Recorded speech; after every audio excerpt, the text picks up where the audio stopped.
Hello योद्धाओ, कैसे हो? My name is शुभ। आपका सीएफए हिंदी चैनल पर स्वागत है। आज हम पढ़ने जा रहे हैं जियोग्राफी और आज से हम 10 दिन तक फिजिकल जियोग्राफी को कंप्लीट करेंगे। देखो, जियोग्राफी के सिलेबस हमें कहाँ से कवर करना है, उसका सोर्सेस क्या है। तो 11th की ये 2 एनसीईआरटी और 12th की ये 2 एनसीईआरटी। ये इतना कर लो तुम, लाइन बाय लाइन एक एक चीज गहराई से जाके पढ़ लो। यूपीएससी का एक भी क्वेश्चन नहीं छूटेगा। जीसी लियोंग और कुछ करने की जरूरत ही नहीं है तुम्हें। ठीक है। आज हम क्या करने वाले हैं, क्लास 11th की ये जो भौतिक भूगोल है जिसको फिजिकल ज्योग्राफी कहते हैं, उसको शुरू करने वाले हैं। उसके बाद हम भारतीय भौतिक पर्यावरण इस पे भी आएंगे, मानव भूगोल पे भी आएंगे। ठीक है। और ये जो भारत के लिए है मानव भूगोल ही है। देखो क्या है, 11th में फिजिकल ज्योग्राफी दी गई है और ह्यूमन ज्योग्राफी 12th में दी गई है। पहला पार्ट दिया गया है मतलब विश्व स्तर पे, दूसरा पार्ट दिया गया है भारत के स्तर पे। सेम 12th में है। ठीक है। तो आज से हम 10 दिन के लिए ये पढ़ेंगे। तो इसमें कौन से चैप्टर हैं वो देखो। ये इसके चैप्टर हैं, ये हमें नहीं पढ़ना। ये 4 पढ़ने हैं। ये तुम्हारा इन्वायरमेंट में आ जाएगा, इस पे भी नहीं पढ़ना। ठीक है। इन्वायरमेंट भी क्लास हो जाएगी, बाद में होगी। ओके। अभी देखो, आज हम जो चैप्टर पढ़ने वाले हैं वो यहाँ से स्टार्ट करेंगे। ठीक है। पृथ्वी की आंतरिक संरचना, इसके बारे में जानेंगे। ये चैप्टर बच्चों को थोड़ा बोरिंग लगता है, इसलिए इसको हम बाद में करेंगे। ओके। तो यही हमारा क्रम रहने वाला है। आज ये वाला चैप्टर पढ़ेंगे हम। तो ये रहा हमारा पहला चैप्टर, पृथ्वी की आंतरिक संरचना। पृथ्वी की आंतरिक संरचना के बारे में मुझे क्यों जानना है? देखो, ये पृथ्वी है, इसके ऊपर पहाड़ बना है एक। पहाड़ कैसे बनता है? ज्वालामुखी से। ज्वालामुखी आई, जिसको हम क्या बोलते हैं? मैग्मा। अगर अंदर रहा गरम गरम आइटम तो मैग्मा, बाहर निकलते इसको बोल देते हैं लावा। लावा ठंडा हुआ, मान लो ये पहाड़ बन गया, हो सकता है ये पठार बन जाता। तो बाहर का जो जितना आइटम तुम्हें दिख रहा है ना, पहाड़ पत्थर नदियां ये वो, ये सब किसका परिणाम है? अंदर जो आइटम निकल रहा है ना अंदर से, उसका। आगे बात समझ में? तो हमें पृथ्वी की आंतरिक संरचना इसलिए पढ़ना जरूरी है कि जो बाहर हमें जो चीजें दिख रही है, उसका मेन सोर्स, जो मुख्य स्रोत है, वो अंदर का आइटम है। जो पृथ्वी के अंदर की कैसी संरचना है। आगे बात समझ में? देखो, इस लाइन में इसने क्या दिया है, पृथ्वी के धरातल का विन्यास मुख्यतः भूगर्भ में होने वाली प्रक्रियाओं का परिणाम है। मुख्यतः,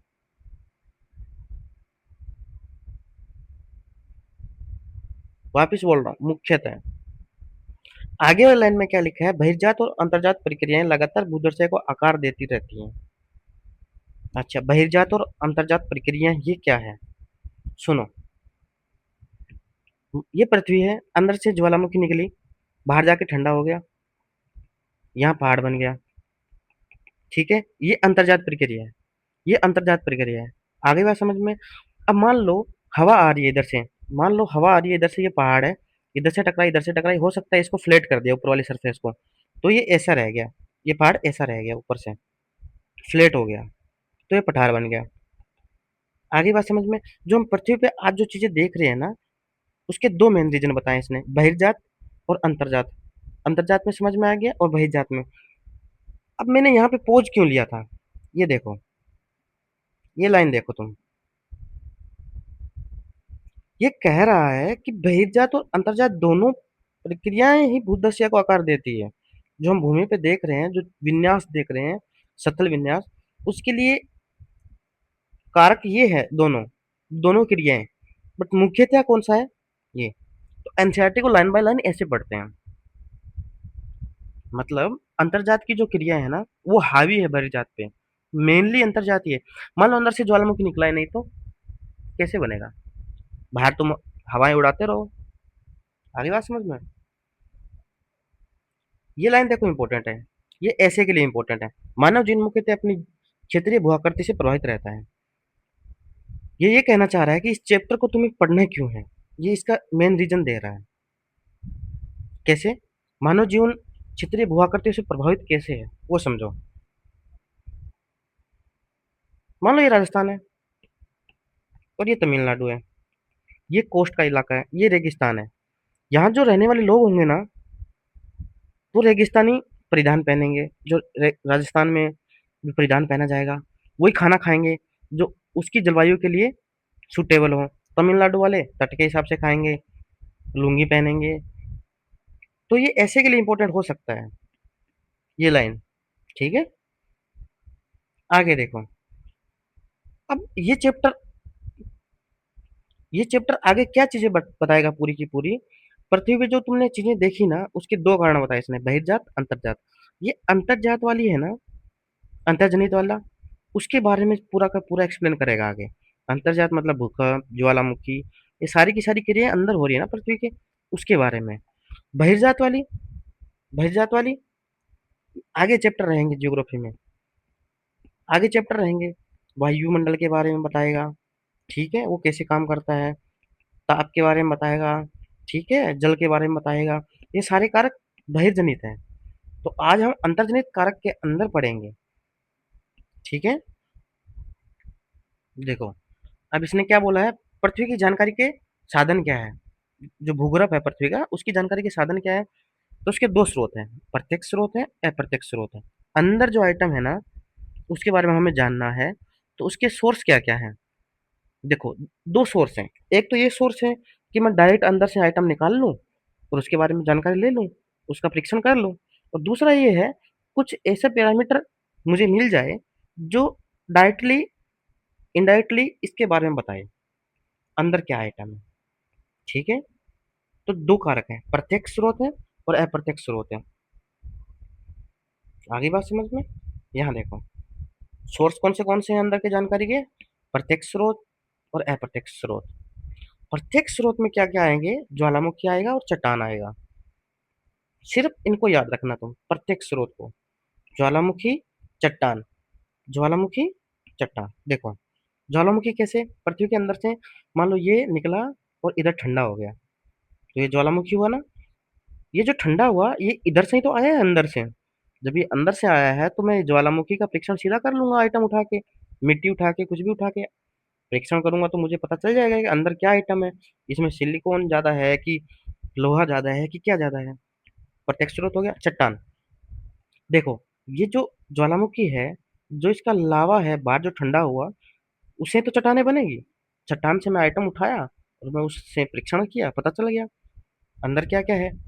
तो ये है प्रत्यक्ष स्रोत। अप्रत्यक्ष, मैंने क्या कहा, प्रत्यक्ष स्रोत को तुम याद रख लेना, ये दो याद रख लेना। अप्रत्यक्ष स्रोत का याद रखना है, अप्रत्यक्ष स्रोत का। लेकिन जब तुम प्रत्यक्ष स्रोत को याद रखोगे ना, जब प्रत्यक्ष स्रोत का याद रखोगे, तो जब क्वेश्चन आएगा ना एग्जाम में, तो अप्रत्यक्ष स्रोत अपने आप निकल जाएंगे। सपोज करो उसने दे दिया भूकंप, ज्वालामुखी। ठीक है, इसमें से कौन सा है अप्रत्यक्ष स्रोत। तो हमें पता है कि प्रत्यक्ष स्रोत ज्वालामुखी है, तो अप्रत्यक्ष स्रोत भूकंप होगा। हाँ, इसके बारे में पढ़ेंगे, टेंशन मत लो। लेकिन मैं तुम्हें बता रहा हूँ। देखो, नेक्स्ट, इसने प्रत्यक्ष स्रोत के बारे में एक्सप्लेन किया है। कौन से चट्टान और लावा। लावा मतलब जो ज्वालामुखी से निकला है। आई बात समझ में, ये हो गया।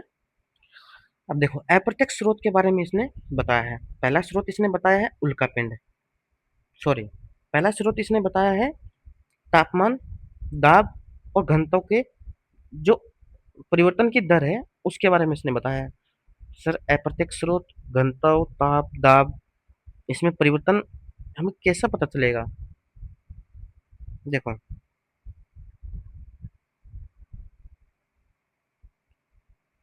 ये पृथ्वी है मान लो।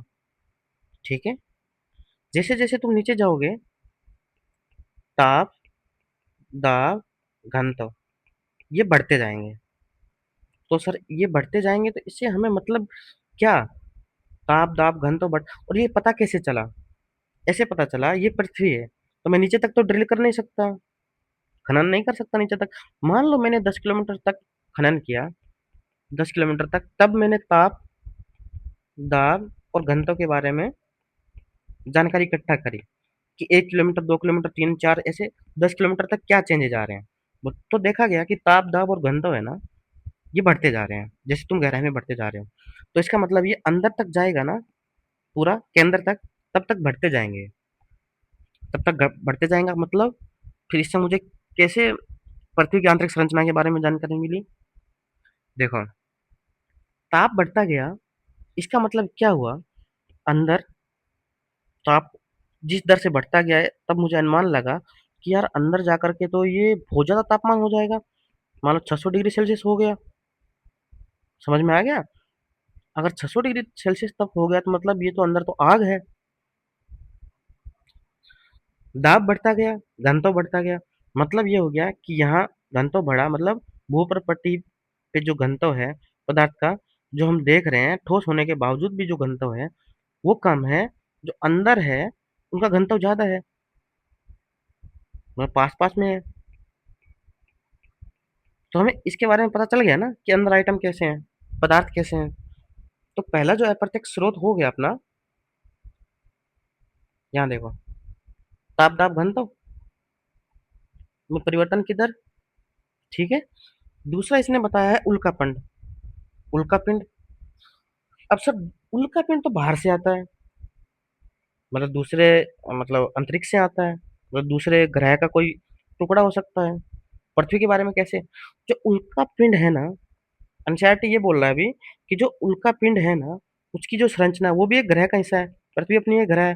तो दोनों में कुछ ना कुछ समानताएं होती है, पृथ्वी के जो अंदर का आइटम है वो और जो उल्कापिंड है वो, उन दोनों में समानता है। तो हम उल्कापिंड के बारे में अगर परीक्षण करेंगे, ठीक है, वैज्ञानिक शोध करेंगे, तो हम पृथ्वी के बारे में भी जान पाएंगे। तो अप्रत्यक्ष स्रोत में उल्कापिंड भी रखा गया है, ये इंपॉर्टेंट है। उल्कापिंड आई बात समझ में। अब देखो तीसरा, देखो तीसरा इसने बोला है गुरुत्वाकर्षण, चौथा चुंबकीय क्षेत्र, पांचवा भूकंप। गुरुत्वाकर्षण, चुंबकीय क्षेत्र और भूकंप। क्वेश्चन क्या बनाएगा देखो, वो बोलेगा भूकंप और ज्वालामुखी, प्रत्यक्ष स्रोत कौन सा है दोनों में से। लोग कंफ्यूज हो जाएंगे। कंफ्यूजन क्यों होगा लोगों को, क्योंकि भूकंप, जो भूकंप है वो भी सोचते हैं कि यार अंदर से ही आता है, ज्वालामुखी भी अंदर से आती है, तो यार प्रत्यक्ष तो दोनों होंगे। नहीं, भूकंप अप्रत्यक्ष है, अंदर से सीधा आइटम चल के नहीं आ रहा है तुम्हारे पास में, अंदर से वेव आ रही है, कोई तरंग आ रही है, वो जाके तुम्हारी सरफेस पे जाके टकरा रही है। तुम्हारे सरफेस पे टकरा रही है तो तुम्हारे पास ऐसे इंस्ट्रूमेंट है कि तुम तरंग के प्रकृति के बारे में पता लगा लोगे, प्रकृति के बारे में पता लगाओगे, अंदर के बारे में तरंग कैसे उत्पन्न हुई उसके बारे में पता लगा लोगे। तो ये इनडायरेक्ट सोर्स है भूकंप। आगे बात समझ में। गुरुत्वाकर्षण के बारे में समझो, यहाँ बहुत अच्छी लाइन लिखी है गुरुत्वाकर्षण के बारे में। गुरुत्व का मान पदार्थ के द्रव्यमान के अनुसार भी बदलता है। यार हमने तो ये सीखा है कि दो ऑब्जेक्ट है, मान लो ये 5 kg का और ये 10 kg का, ये गिर रहे हैं नीचे, ठीक है, ऐसा क्वेश्चन आता है ना साइंस में। अगर ये दोनों गिर रहे हैं तो ये मतलब सेम त्वरण के साथ गिरेंगे, तो यार इसके साथ में इनका भार के हिसाब से तो इनका कोई मतलब ही नहीं, इनके द्रव्यमान के हिसाब से तो मतलब गुरुत्वाकर्षण पे कोई प्रभाव पड़ना ही नहीं चाहिए। वो जो यहाँ लिखा है ना इसने, पदार्थ के द्रव्यमान के अनुसार बदलता है, वो उसने चट्टान का पदार्थ का द्रव्यमान लिखा है। क्या बोल रहे हो सर, समझ में नहीं आ रहा। समझो, होता क्या है, ये पृथ्वी है, ठीक है, ये पृथ्वी है। पृथ्वी पे जो पृथ्वी की चट्टानें हैं ना, उनका भार हर जगह सेम नहीं है। मान लो यहाँ ज्यादा उभरी हुई है, यहाँ हो सकता है गर्त के हिसाब से हो, यहाँ है ही नहीं, कम है थोड़ी। तो ये जो पदार्थ का भार है ना, ये जो चट्टानों का, ये ये जो पदार्थ लिखा है ना, ये चट्टानों का भार लिखा है इसने। तो सर उससे कैसे फर्क पड़ेगा। मान लो ये पृथ्वी है, देखो ये केंद्र है, यहाँ से विश्व, ये विश्व जाता है, ये केंद्र है, केंद्र से यहाँ तक की दूरी ज्यादा है, यहाँ तक की दूरी कम है, ये पोल है, ध्रुव है, ठीक है। ध्रुव की दूरी कम है, विषुवत रेखा की लंबाई ज्यादा है, मतलब केंद्र से ध्रुव नजदीक है, जो विषुवत है वो दूर है। आगे बात समझ में? इससे क्या फ़र्क पड़ेगा? देखो, फ़ॉर्मूला क्या था? यही था ना गुरुत्व का? जो दूरी है उसके वर्ग के व्युत्क्रमानुपाती होता है। जब दूरी यहाँ पे मैं अगर कम रखूँगा तो गुरुत्व का मान बढ़ेगा, अगर मैं ज़्यादा रखूँगा तो गुरुत्व मान घटेगा। पोल जो ध्रुव है वो नज़दीक है, विषुवत है वो दूर है, तो गुरुत्व किस पे ज़्यादा होगा? कम अगर मैं रखा इधर डी तो गुरुत्व बढ़ा ना? आगे बात समझ में?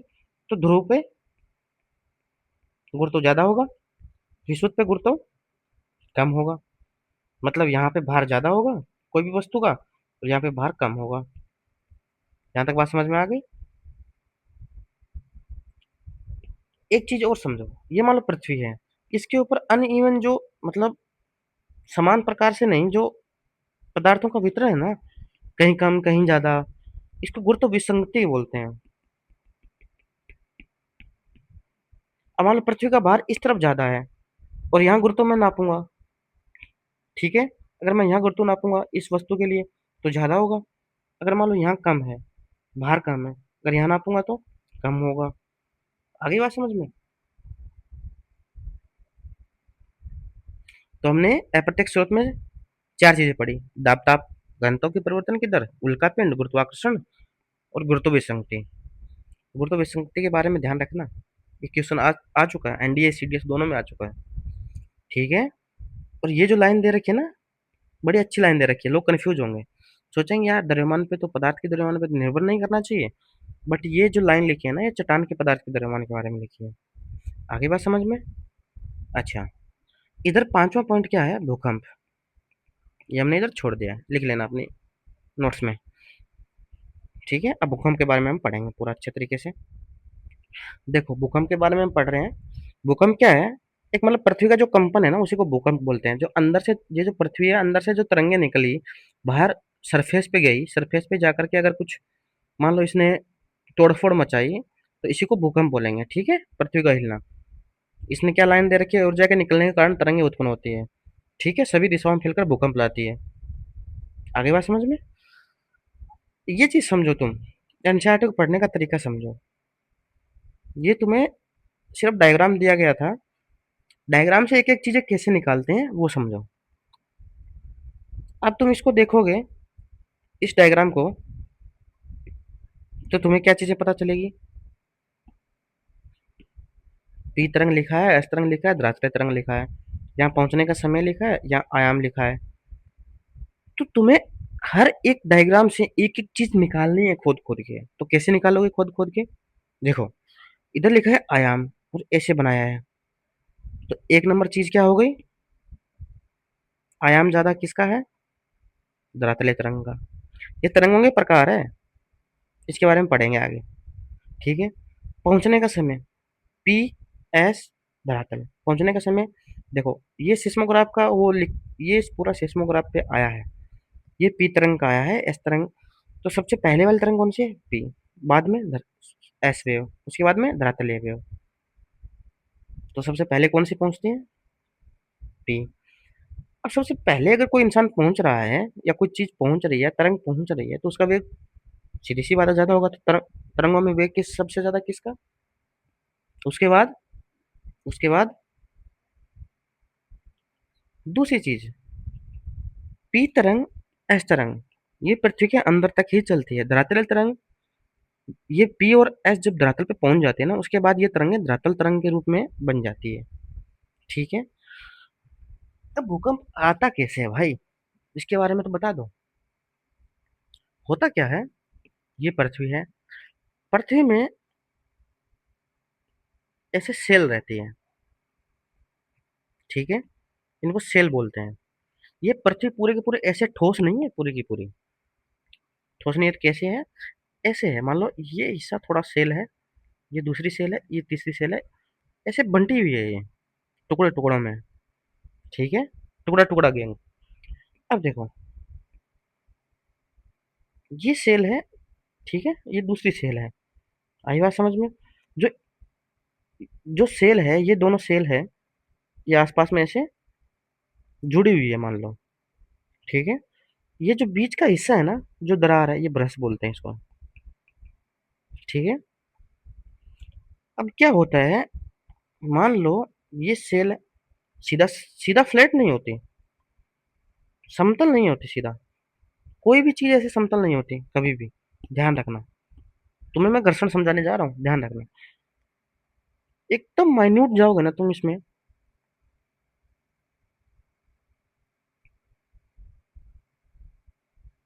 ये 2 नंबर है, ये 1 नंबर है। अगर तुम एकदम माइन्यूट जाओगे ना, तो ये ऐसे रहती है, ठीक है? तो ये ऐसे जुड़ी रहती है। आगे बात समझ में? ये ऐसे जुड़ी रहती है। इसको हम, जो मैंने अभी खाली किया, इसको हम ब्रश बोलते हैं। ये जो दरार है, इसको ब्रश बोलते हैं। ठीक है? जब मान लो ये प्लेट 1 है, ये प्लेट 2 है, ये प्लेट ऊपर जाना चाहती है, ये प्लेट नीचे जाना चाहती है। सर क्यों जाना चाहती है? आप कौन हो डिसाइड करने वाले कि ये ऊपर जाएगी या नीचे जाएगी? तो होता क्या है, ये मान लो पृथ्वी है, अंदर इसके अंदर बहुत ज़्यादा ताप रहता है। हमने पढ़ा था ताप अंदर जाएँगे तो बढ़ता रहेगा। मान लो इसके अंदर ताप है, तो ये ऊर्जा है। ये ऊर्जा संवहन के द्वारा, संवहनीय धारा के द्वारा अपने पास तो रखेगा नहीं, सबको बाँट देगा। तो मान लो इसको दिया, इसको दिया, 1 नंबर, 2 नंबर। तो इस मान लो प्लेट को दे दिया, इस प्लेट को दे दिया। जब इनके पास ऊर्जा आ जाएगी, दोनों के पास, इसके पास भी ऊर्जा आ गई, इसके पास भी ऊर्जा कहाँ से है? नहीं, ये अंदर से। इसके पास भी ऊर्जा आ गई, इसके पास भी ऊर्जा आ गई, तो ये मूवमेंट करेंगे। तो मूवमेंट किसी भी तरफ कर सकते हैं, हाँ सर इधर भी कर सकते हैं, इधर जरूर कर सकते हैं, कोई दिक्कत नहीं है। इधर उधर करेंगे तो अलग तरीके का होगा। लेकिन हम भूकंप के बारे में पढ़ रहे हैं, तो भूकंप में क्या होता है, ये दो जो चट्टाने हैं या जो दो सेल है, वो ऐसे ऐसे गति करती है, ऊपर नीचे। आगे बात समझ में? ऐसे वाला मूवमेंट भी पढ़ेंगे, टेंशन मत लो। ठीक है?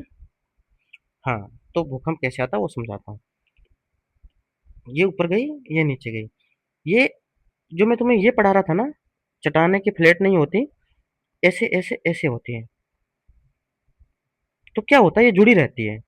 जब ये ऊपर जाएगी, ये नीचे जाएगी ना, तो ये मान लो ये वाला हिस्सा रगड़ेंगे एक दूसरे को, रगड़ेंगे, ये रोकना चाहेंगे क्योंकि ये जुड़े हुए हैं ना आपस में, ये रोकना चाहेंगे। लेकिन इनके पास तो ऊर्जा है, तो ये जो घर्षण आएगा ना इनके बीच में, घर्षण आएगा, चलते चलते ये इधर जा रही है, इधर रगड़ खाएगी ना, तो ऊर्जा निकलेगी। जैसे तुम हथेली को रगड़ो तो हथेली गर्म नहीं हो जाएगी? उसी तरीके से जब ये ऊर्जा, ये किसके किनारे जाएगी, ये ऊर्जा किसके किनारे निकलती है? ये तो ब्रश बोला था हमने इसको। ब्रश के किनारे जब ये ऊर्जा निकलेगी, तो ये ऊर्जा ऊपर उठेगी, जाएगी पृथ्वी की सरफेस पे, ये तरंग के रूप में जाएगी। तो इन्हीं को भूकंपीय तरंग बोलते हैं। आगे समझो क्या लिखा है इसने। प्राय ब्रश के किनारे किनारे ही ऊर्जा निकलती है। भूपर्टी की सेलों में गहन दरारें ही ब्रश होती है।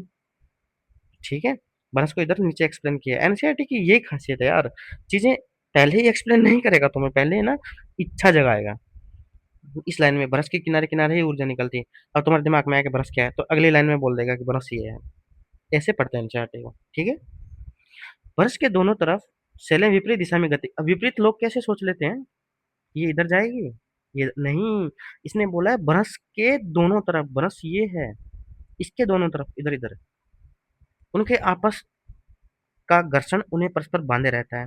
मैंने तुम्हें बताया ना, बांध के रखेगा ये वाला घर्षण। लेकिन इनके पास तो एनर्जी है, ऊपर नीचे भागेगी। आगे क्या लिखा है इसने, घर्षण का प्रभाव कम हो जाएगा, शैलखंडें विकृत होकर अचानक एक दूसरे के विपरीत दिशा में सरक जाएगी, ऊर्जा निकलेगी, ऊर्जा तरंगे सभी दिशाओं में गतिमान हो जाएगी। अच्छा, ये सबसे इंपॉर्टेंट लाइन है। ये जो ऊर्जा निकलेगी ना, सभी दिशाओं में जाएगी। ऐसा नहीं है कि इधर से ऊर्जा निकलेगी तो इधर टकराएगी, नहीं, इधर ही जाएगी, इधर भी जाएगी, इधर भी जाएगी, इधर भी जाएगी। आगे समझो, तो मैं यहाँ समझाता हूँ। वेट भाई, वेट वेट, ज्यादा हो गया। वेट, मान लो इधर से दो सेलें एक दूसरे के विपरीत दिशा में गति की, यहाँ से एनर्जी निकली, सभी दिशा में जाएगी। Very good. ये जो निकलती है ना जिस बिंदु से, उस बिंदु को, अब क्या बोल रहा है ये, अब इसको फोकस बोलते हैं, देखो। उद्गम केंद्र या फोकस बोलते हैं। आगे बात समझ में। उद्गम केंद्र बिंदु बोल दो, ठीक है। अब ये क्या बोल रहा है, अब ये यहाँ भी टकराएगी, यहाँ भी टकराएगी। अब मुझे ये बताओ, सबसे कम समय में पहुंचने वाली तरंग किस बिंदु पे होगी? बिंदु ए, बी, सी। ये वाली एकदम ठीक है। सबसे पहले वाली जो, जब सबसे कम समय में ट्रेवल करके सबसे पहले पहुंचेगी, तो सबसे पहले जहां हिट करती है धरातल पे, ये बिंदु है। ये बिंदु 90 डिग्री पे रहेगा, इसके समकोण पे रहेगा, ठीक है, जहां से निकले इसके। इसी को अभिकेंद्र बोलते हैं, इसको अवकेंद्र बोलते हैं, ठीक है। यही लाइन इसने आगे लिखी है, इधर भी एक्सप्लेन कर रखा है। आगे बात समझ में। क्या लिखा है? उद्गम केंद्र, अवकेंद्र बोलते हैं। भूतल पर वह बिंदु जो उद्गम केंद्र के समीपतम है, अधिकेंद्र कहलाएगा, ठीक है। अब अधिकेंद्र पर ही सबसे पहले तरंगों को महसूस किया जाता है। अधिकेंद्र 90 डिग्री पर रहता है। तो क्वेश्चन कैसे फ्रेम करता है? अच्छा, यूपीएससी में भी एक बार आ चुका है। अधिकेंद्र और अवकेंद्र, लोग हो जाते हैं कंफ्यूज, अधिकेंद्र और अवकेंद्र, कि अधिकेंद्र कौन सा रहता है, अवकेंद्र कौन सा रहता है। अब ये भी स्टेटमेंट दे देगा सेम टू सेम उठा के, कि अवकेंद्र पर सबसे पहले जो तरंग है वो महसूस की जाएगी, नहीं, अधिकेंद्र पे 90 डिग्री पे रहता है। यस। तो स्टेटमेंट बेस्ड क्वेश्चन इधर से पूछ सकता है, ठीक है। भूकंपीय तरंगों के बारे में अभी तो हमने ये पढ़ा कि ये कैसे निकलती है, और जहां से निकलती है उसको बोलते क्या है, और जहां हिट करती है उसको क्या बोलते हैं। अभी हम इसके बारे में पढ़ेंगे, तरंग के बारे में, पूरा का पूरा, ठीक है। ये लाइन पढ़ो, सभी प्राकृतिक भूकंप स्थलमंडल में ही आते हैं। बहुत इंपॉर्टेंट लाइन है। लोग समझते हैं स्थलमंडल मतलब पृथ्वी का धरातल ही होगा, नहीं, स्थलमंडल अलग है। आगे हम पढ़ाएंगे स्थलमंडल किसको बोलते हैं, आगे पढ़ाएंगे, ठीक है। ध्यान रखना, स्थलमंडल वो जो तुम सोच रहे हो वो नहीं है। और स्थलमंडल कहाँ तक रहता है? 200 किलोमीटर तक रहता है, ठीक है। अब भूकंप तरंगों को मापता कौन है? भूकंप मापी यंत्र, सिस्मोग्राफ, ठीक है। इसको क्या बोलते हैं? अभिलेख्य वक्र, ठीक है। अब ये क्या बोल रहा है, जो जो भूकंपीय तरंगे हैं ना, ये दो टाइप की है। हाँ देखो, अभी हम भूकंपीय तरंगों के बारे में पढ़ रहे थे कि ये सिर्फ और सिर्फ स्थलमंडल, अभी तुम ये लाइन याद रख लेना, स्थलमंडल से निकलती है। अब हमें सबसे इम्पोर्टेंट इस चैप्टर का जो हिस्सा है वो ये है, भूकंपीय तरंगे कितने प्रकार की होती है और उनके गुणधर्म क्या क्या है।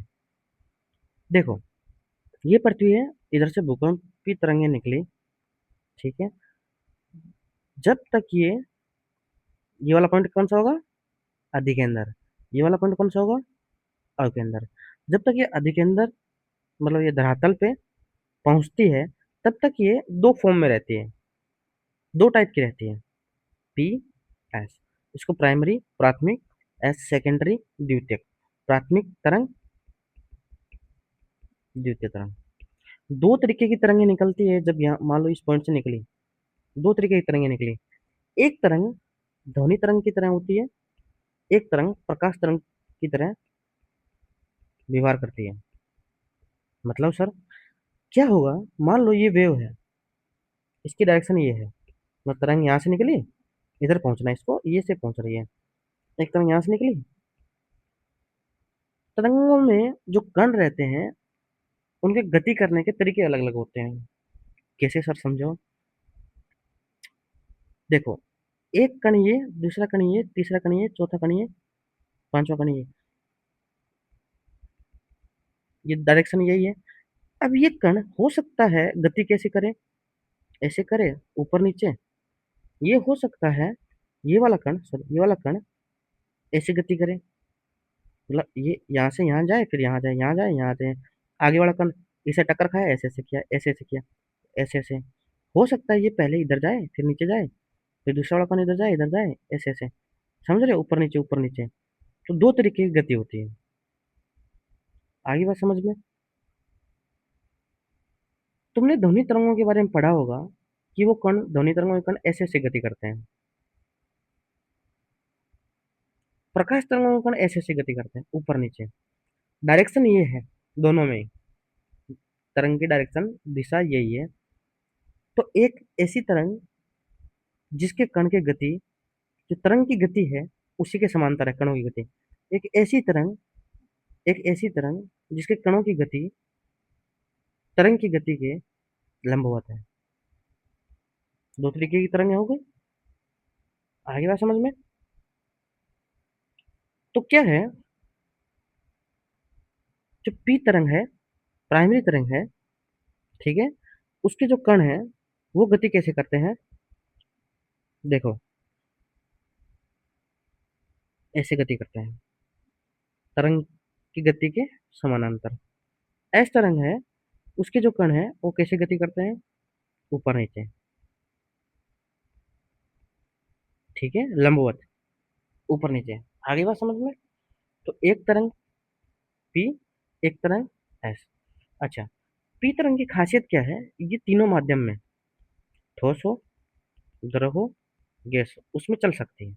लेकिन एस, ये साली क्या है, ये सिर्फ और सिर्फ ठोस में चलेगी। द्रव आया कैंसिल, गैस आया कैंसिल। अच्छा, पी और एस तरंगे दोनों को मिला के क्या बोलते हैं, भूगर्भिक तरंग। आगे बात समझ में। अच्छा, तरंग की एक खासियत है, एक अभिलाक्षणिक गुणधर्म है भूगर्भिक तरंगों का। क्या है, अगर कोई भी आइटम द्रव से गैस में गया, मतलब कोई भी तरंग या कोई माध्यम चेंज हुआ, तो वो क्या कर सकती है, या तो परावर्तन या अपवर्तन, ये इन पे लागू होते हैं। परावर्तन का मतलब ये गैस, ये जो तरंग है ये जा रही थी, गैस से माध्यम माध्यम आया, वापस भग के आ गई, परावर्तन हो गया। अपवर्तन का मतलब ये है, जा रही थी लेकिन थोड़ी टेढ़ी हो गई। क्लास 10th में पढ़ा हुआ ना साइंस में तुमने, परावर्तन अपवर्तन के नियम इन पे भी लागू होते हैं। ये याद रखना, ये नियम बहुत इंपॉर्टेंट है, ये आगे छाया क्षेत्र में काम आएंगे। ठीक है, तुमने पी तरंग एस तरंग के बारे में पढ़ लिया। देखो वो सेम चीजें यहाँ लिखा है। अच्छा, अब क्या है, मान लो अंदर से तरंग निकली, ये यहाँ पहुंच गई ना धरातल पे। जैसे ही ये धरातल पे पहुंचती है ना, धरातल पे पहुंचने के बाद में ये तरंगे धरातलीय तरंग बन जाती है, इनके गुणधर्म चेंज हो जाते हैं। अच्छा, पी और एस, प्राइमरी और सेकेंडरी। प्राइमरी इसलिए बोलते हैं कि पहले पहुंचती है, सेकेंडरी इसलिए बोलते हैं कि द्वितीयक तरंग है। तो इसकी गति, प्राथमिक और द्वितीय में गति किसकी ज्यादा होगी, तो इसलिए प्राथमिक की, पी वेव की गति ज्यादा होगी। पहले कौन पहुंचेगी, पी वेव पहुंचेगी। यहाँ तक समझ में आ गया गति के बारे में। अब देखो, अच्छे से समझने के लिए इधर आओ। ये भूकंपीय तरंग है, दो तरीके, भूगर्भिक और धरातलीय, याद रखना। अंदर भूगर्भिक, बाहर निकली तो ये पॉइंट लेगा स्थलमंडल में ही आते हैं। स्थलमंडल बहुत इंपॉर्टेंट चीज है, इसके बारे में बहुत सारे लोग छोड़ देते हैं, आगे पढ़ाएंगे, टेंशन मतलब। स्थलमंडल अलग चीज है। अच्छा, भूगर्भिक तरंग और धरातलीय तरंग, दोनों में डिफरेंस क्या है, उसके बारे में पढ़ लिया। धरातलीय तरंग के बारे में अभी हमने पढ़ा नहीं है, ठीक है। धरातलीय तरंग क्या है, जब धरातल पे आ जाएगी ना, पी और एस धरातलीय तरंग बन जाएगी। धरातल पे सबसे ज्यादा नुकसान कौन सी तरंग करेगी, यही धरातलीय तरंग। आगे बात समझ में। अच्छा, एक इंपॉर्टेंट चीज तुम्हें बताता हूँ, बहुत इंपॉर्टेंट चीज है। ये मान लो ठोस है, ये मान लो द्रव है। तरंगे मान लो ठोस से द्रव की तरफ आई या द्रव से ठोस की तरफ आई, ठीक है। पी वेव, प्राइमरी वेव किसकी तरह काम करेगी, ध्वनि तरंग है। क्यों, क्योंकि उसके जो कण है ऐसे ऐसे गति करते हैं, ऐसे ऐसे गति करते हैं। ध्वनि तरंगों का तुमने एक गुण सुना है कि ठोस में सबसे ज्यादा तेज गति होती है, जैसे तुमने घंटी जो स्कूल की जो घंटी रहती है वो बजाते हैं, है ना? दरों में अगर तुम आवाज दो, गैस में आवाज दो, सबसे कम होगी। आगे बात ठोस में, क्योंकि उसके कण नजदीक होते हैं ठोस के। जब कण नजदीक होंगे तो ऐसे ऐसे गति कर रहे हैं ना, मतलब ये जो कण है, मान लो ये कण दूर दूर है, इसको ऐसे जाना है, ऐसे आना है। इसको टक्कर मारने में ज्यादा दूरी तय करनी पड़ेगी, तो तरंग धीमी है। अगर वहीं अगर कण नजदीक नजदीक है, जल्दी जल्दी ये धक्का मारता रहेगा। आगे बात समझ में? तो मैं बता क्या रहा था, अगर कोई घनत्व किसी सेल का और दूसरी सेल का घनत्व, ज्यादा घनत्व किसका है, मान लो एक नंबर का है, दूसरे का कम है, तो एक नंबर में तेज होगी भूगर्भिक तरंग।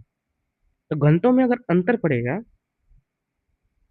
तो तरंग वेग में अंतर पड़ेगा, डेफिनेटली। ज्यादा घनत्व वाली तरंग में, ज्यादा घनत्व वाले पदार्थ में तरंगे सबसे तेज दौड़ेगी। देखो ये लिखा है मैंने। सेल में घनत्व भिन्नता के कारण क्या होता है, वेग और दिशा में चेंज आते हैं, परावर्तन अपवर्तन भी होते हैं। वो तुम्हें समझा दिया। दिशा लिखा है ना, ये इंपॉर्टेंट है, दिशा में भी चेंज आ जाएगा भाई। परावर्तन हो गई, दिशा चेंज हो गई। आगे समझ में? ये सब चीजें लिखी है, ये पढ़ लेना। वितरण के बारे में बता दिया, ये भी पढ़ लेना। ठीक है। अच्छा, अब थोड़ा धरातल तरंग बच रही है। इसमें दो टाइप की तरंग होती है, रेली और एल। एल वेव और रेली वेव। ठीक है।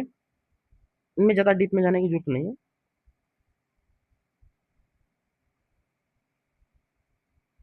अच्छा, अब एक चीज और इम्पोर्टेंट, यहीं से पी वेव और एस वेव के बारे में हमने पढ़ा था ना, उसमें एक इम्पोर्टेंट चीज और है। क्या इंपॉर्टेंट चीज है सर, कितनी इंपॉर्टेंट चीजें बताते रहोगे आप। मैंने पी वेव के बारे में पढ़ाया, किस तरह से उसके कण संचरण करेंगे। बताओ, याद करो।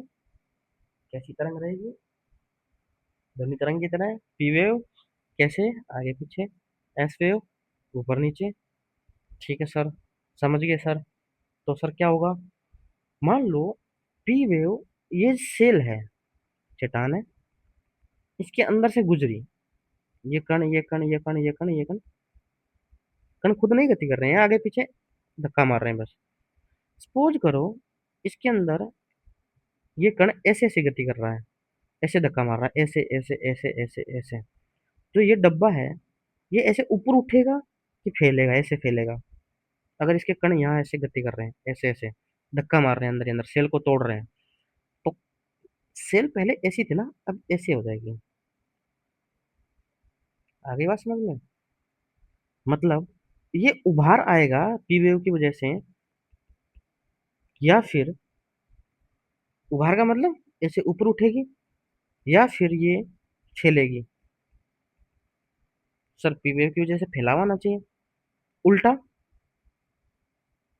वैक्यूम बन गया तो हो सकता है ये फैला रही है, ऐसे अंदर मारते मारते।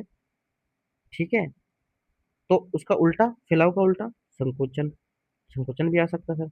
ठीक है सर, उभार का उल्टा गर्त। अगर ऐसे फैल भी सकते हैं, ऐसे सिकुड़ भी सकते हैं अंदर ही अंदर। तो अगर मैं पूछूं, पी और एस वेव, पी वेव उभार और गर्त लाएगी, सही बात है? नहीं। ठीक है, पी वेव फैलाव और संकुचन लाएगी, सही बात है? बिल्कुल सही बात है। एस वेव उभार और गर्त लाएगी, क्या सही बात है? सही बात है। तो ये चीजें यहाँ लिखिए।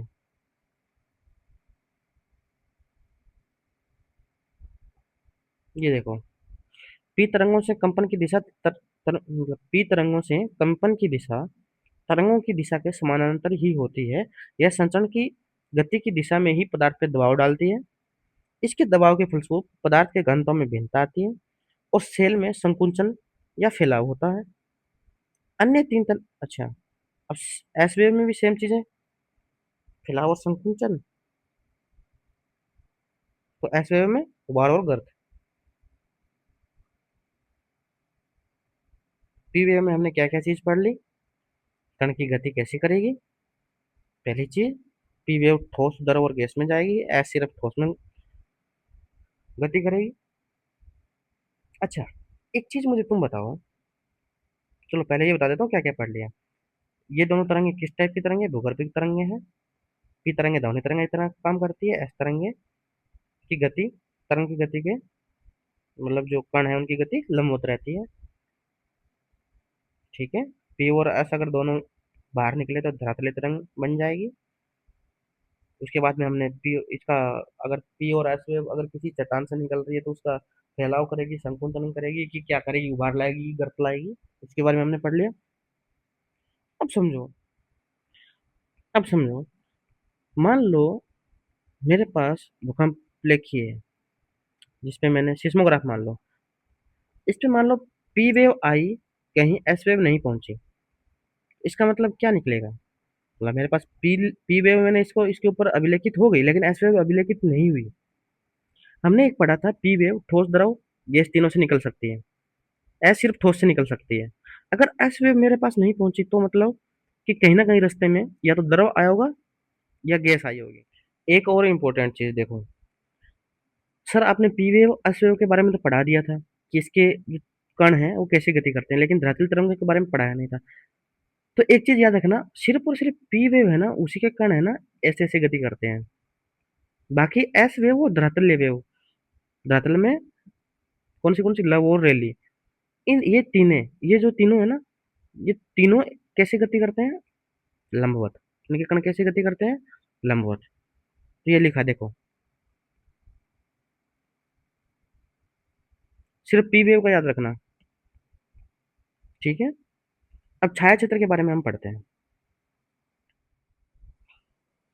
नेक्स्ट अपना टॉपिक है पी वेव और एस वेव का छाया क्षेत्र। देखो छाया क्षेत्र क्या होता है?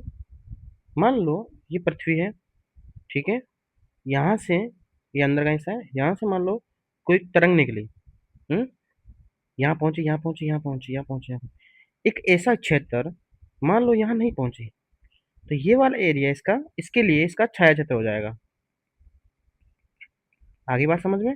इस तरंग के लिए तो पी वेव और एस वेव के लिए अलग अलग छाया क्षेत्र होते हैं। ठीक है। पी वेव और एस वेव के लिए समझो छाया क्षेत्र बनता कैसे है, पहुंच क्यों नहीं पाती है? पहुंच इसलिए नहीं पाती है, पहली चीज तो ये, एस वेव के बारे में हमने पढ़ा था सिर्फ ठोस में चलेगी। मान लो ये इधर से निकली। ठीक है। और अंदर मान लो पृथ्वी के आंतरिक हिस्से में मान लो कोई चीज द्रव्यमान, मतलब द्रव में है, कैसे कहेंगे, लिक्विड, हाँ लिक्विड है मान लो ये, लिक्विड है। तो एस वेव यहाँ से तो चली लेकिन इधर नहीं पहुंच पाएगी, क्यों? लिक्विड में चलती नहीं है। तो ये वाला एरिया, एरिया क्या हो जाएगा? छाया क्षेत्र। अच्छा पी वेव तो सब में चलती है, फिर इसका छाया क्षेत्र कैसे बनता है सर? इसका छाया क्षेत्र ऐसे बनता है, मैंने तरंगों के अभिलक्षण गुणधर्म में बताया था कि मान लो कोई तरंग है। ठीक है। एक घनत्व वाले से दूसरे घनत्व में वाले में घुस रही है मान लो। दो टाइप के पदार्थ है, दो टाइप की सेल है, इसका घनत्व कम, इसका घनत्व ज्यादा मान लो। तो इसमें अपवर्तन और परावर्तन के नियम लागू होते हैं। भाई अपवर्तित होगी, परावर्तित होगी। तो जैसे घनत्व चेंज होगा ना, मान लो ये पृथ्वी है। हम्म। इधर से पी वेव निकली, इधर भी गई, इधर भी गई, इधर इधर ऐसे ऐसे निकल रही है, समझ गए? अंदर वाला एरिया है, मान लो इधर सॉलिड था, इधर लिक्विड आ गया, फिर सॉलिड आ गया मान लो।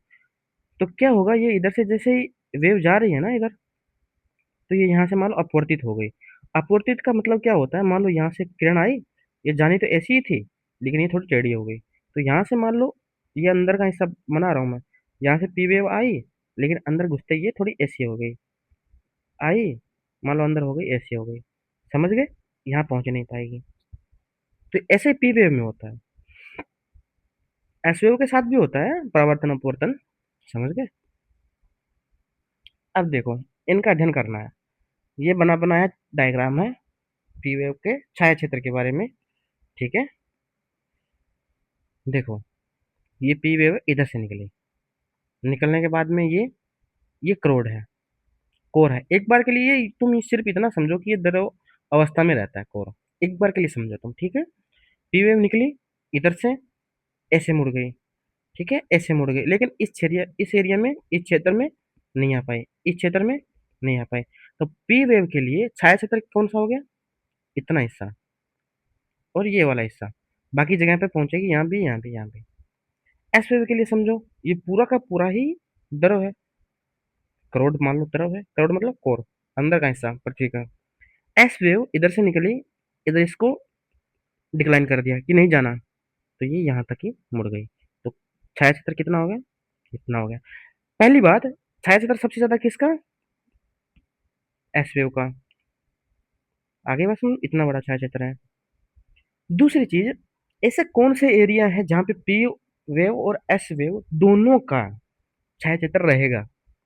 दोनों का छाया क्षेत्र रहेगा।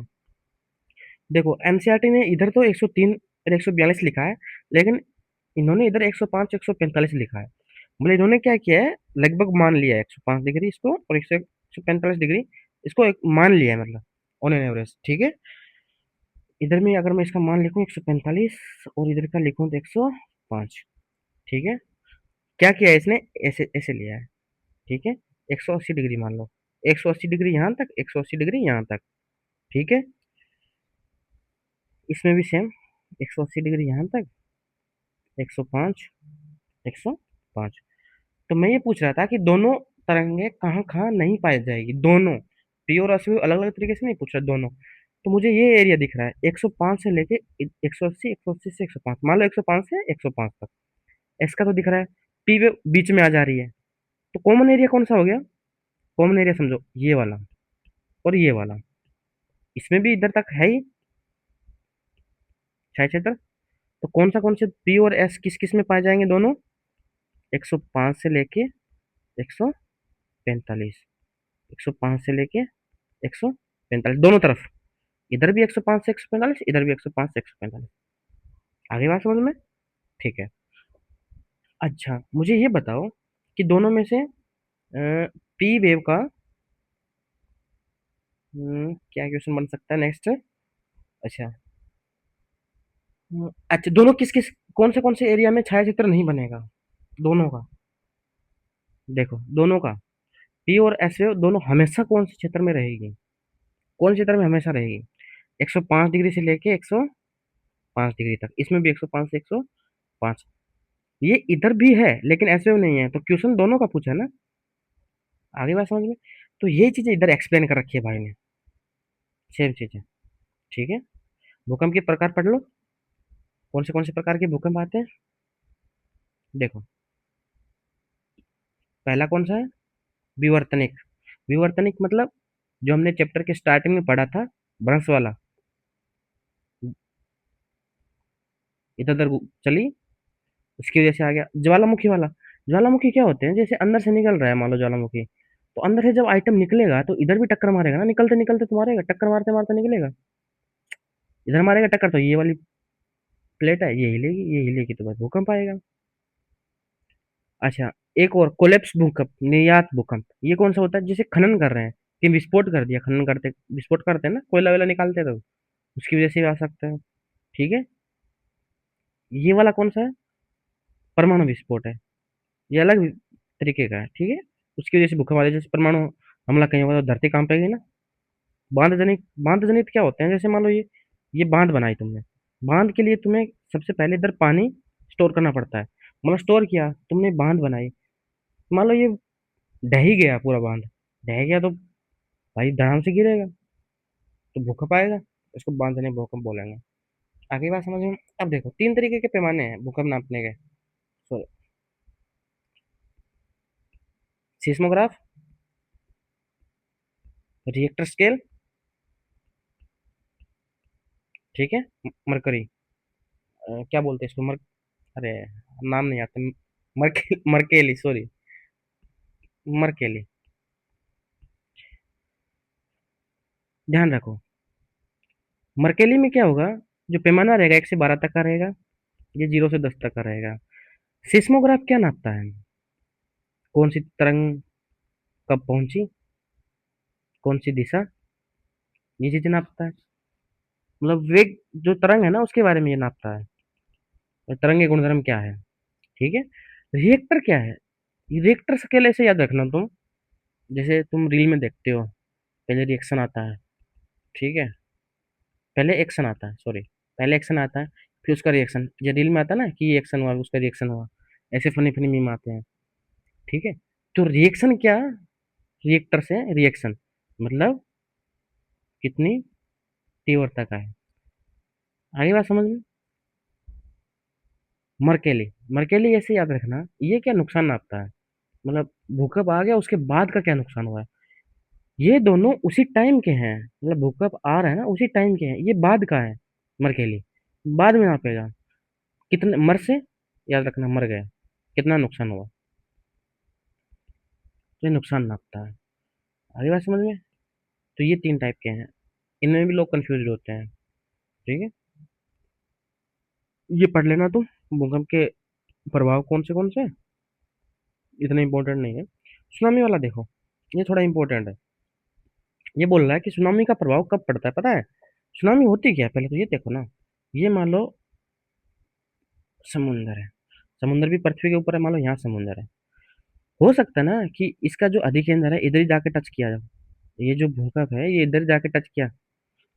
ठीक है, इधर जाके टच किया है, मान लो पानी है, पानी में टच किया है सीधा जाके, तो पानी की भी तो लहरें बनेंगी ना, उसी को सुनामी बोलते हैं। ऐसा भूकंप, ठीक है, ऐसा भूकंप जो समुंदर में जाकर के हिट करता है, ठीक है, जिसकी वजह से सुनामी आती है।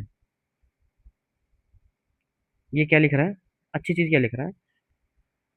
जब भूकंप का अधिकेंद्र, अधिकेंद्र मतलब क्या बोलते हैं, पृथ्वी का वह धरातल का बिंदु जिस पे जाके भूकंप सबसे पहले हिट करता है।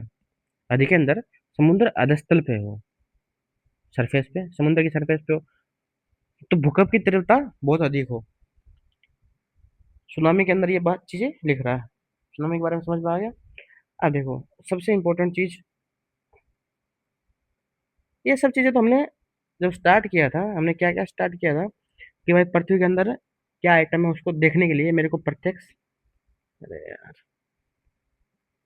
प्रत्यक्ष और अप्रत्यक्ष स्रोत के बारे में पढ़ना है। प्रत्यक्ष में कौन सा, ज्वाला पहला था, दूसरा कौन सा था, याद करो बाबू लोग।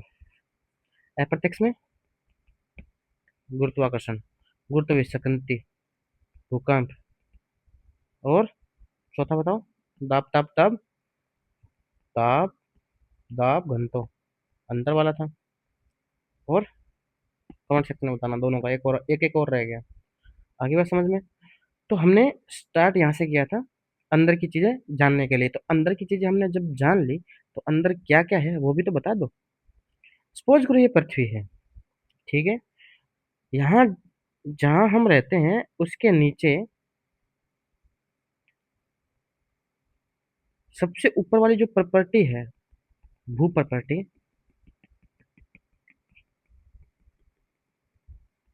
जहाँ हम रहते हैं,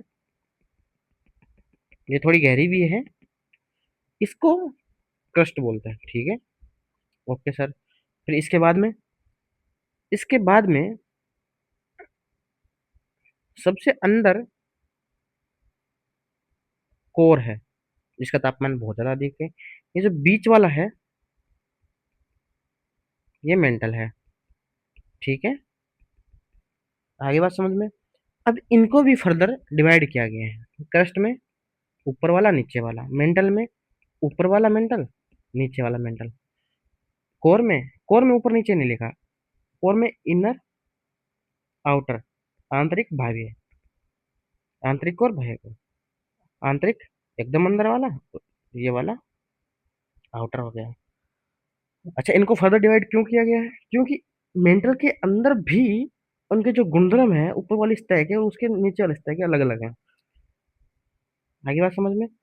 अब समझो ये है कैसे कैसे। ये जो इनर वाला कोर है ना, ये सॉलिड है, एकदम ठोस है। इनर वाला, जिसको नीफे भी बोल देते हैं, इनर वाले को नीफे भी बोल देते हैं, ये है ठोस। ठीक है, आउटर वाला है ना, ये द्रव है। तो कोर पूरा कभी द्रव नहीं है, ये चीज ध्यान रखना।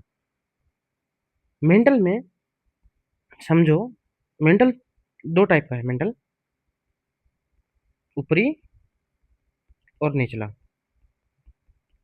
ऊपरी वाला भी ठोस है, निचले वाला भी ठोस है।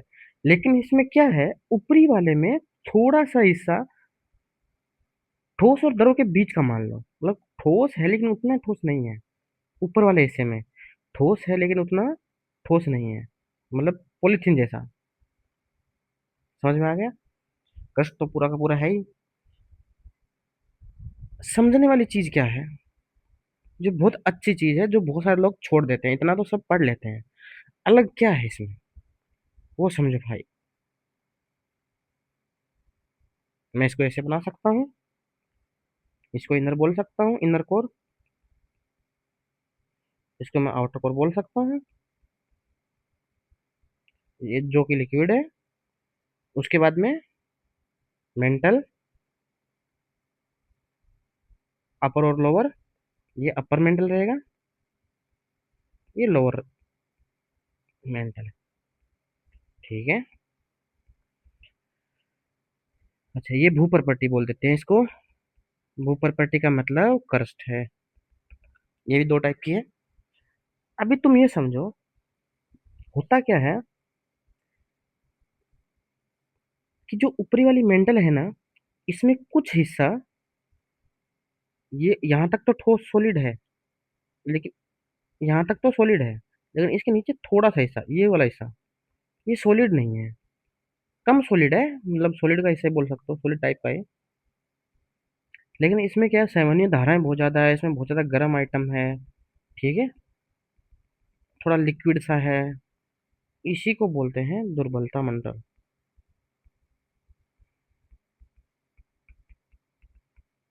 आगे बात समझ में। दुर्बलता मंडल से ऊपर ये मेंटल का ही हिस्सा है, ये पूरा मेंटल है।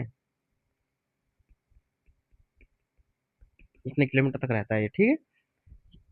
दुर्बलता मंडल ऊपरी मेंटल के अंदर ही आता है। ऊपरी मेंटल के अंदर दुर्बलता मंडल से ऊपर वाला मेंटल, ये प्लस क्रस्ट, ये इन दोनों को मिला के स्थल मंडल बोलते हैं। सर, दुर्बलता मंडल और स्थल मंडल क्यों पढ़ाए गए हमें? क्रस्ट मेंटल कोर्स से काम चल रहा था। हाँ, काम चल रहा था, लेकिन असली झोल यही है। आधे बच्चे यही मात खाते हैं। दुर्बलता मंडल से ही ज्वालामुखी निकलते हैं, स्थल मंडल से ही भूकंप निकलता है। ये इंपॉर्टेंट चीज है, इस चैप्टर की सबसे इंपॉर्टेंट चीज ये है। इस टॉपिक की सबसे इंपॉर्टेंट चीज ये है, दुर्बलता मंडल के बारे में जानना, स्थल मंडल के बारे में जानना। 99% बच्चों को पहले नहीं पता होगा स्थल मंडल क्या है, दुर्बलता मंडल क्या है। मुझे पता है। क्वेश्चन घुमा के क्या देगा, स्थल मंडल मेंटल का ऊपरी हिस्सा है?